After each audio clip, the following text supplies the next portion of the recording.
Ces dernières semaines n'ont pas été les plus joyeuses pour Stéphane Plaza. L'agent immobilier le plus célèbre du PAF, également animateur, est visé par une enquête pour violence conjugale après les témoignages d'anciennes compagnes.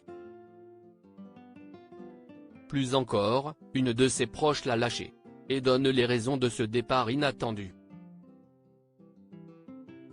Il y a 1 mois et demi, en octobre 2023, un scandale a éclaté. Stéphane Plaza est visé par une enquête pour violence conjugale sur d'anciennes compagnes. Un coup dur quelques mois après qu'une proche a décidé de le quitter. En effet, rappelons qu'Emmanuel Rivassou a annoncé son départ de Maison à vendre en mars dernier.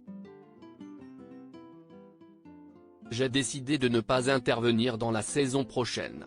J'aime énormément cette émission, mais cette année, j'ai beaucoup de projets à mener et il a fallu faire des choix pour pouvoir tenir le cap et rester efficace, avait-elle indiqué sur les réseaux sociaux. Le 19 novembre 2023, elle s'est saisie de nouveau de son compte Instagram afin d'en dire plus.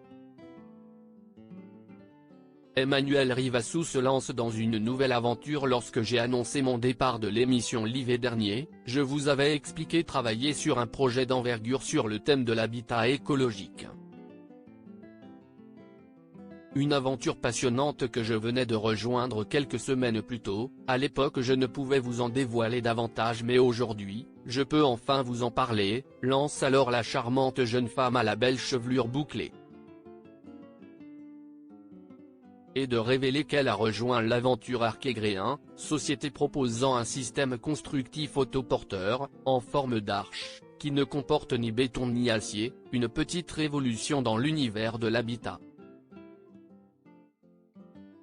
Car avec ses camarades Yves Massé et David Lécuyer, elle propose des écologes à la fois design, écologique et économique.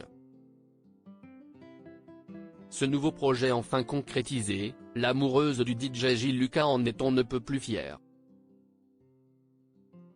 Ce qui m'a passionné et convaincu de les rejoindre, ce sont les enjeux sociétaux du projet et la création d'un concept aussi vertueux que séduisant à vivre, déclare-t-elle. En commentaire, ils sont nombreux à l'encourager. Et parmi ces internautes se trouve Sophie Ferjani, elle aussi décoratrice aux côtés de Stéphane Plaza. Stéphane Plaza toujours à l'antenne sur M6 de son côté, l'animateur et agent immobilier n'a rien écrit, du moins pas publiquement. Il faut dire qu'il semble occupé avec les plaintes qui pèsent sur lui. Mais les téléspectateurs peuvent le retrouver sur M6, puisqu'un début de mois, Nicolas de Tavernost, président du directoire du groupe, indiquait qu'après enquête, aucun élément ne justifie une sanction contre l'animateur. Toutefois, Maison à vendre, ce sera sans Emmanuel Rivassou. Stéphane Plaza reste présumé innocent des faits qui lui sont reprochés jusqu'à la clôture définitive du dossier.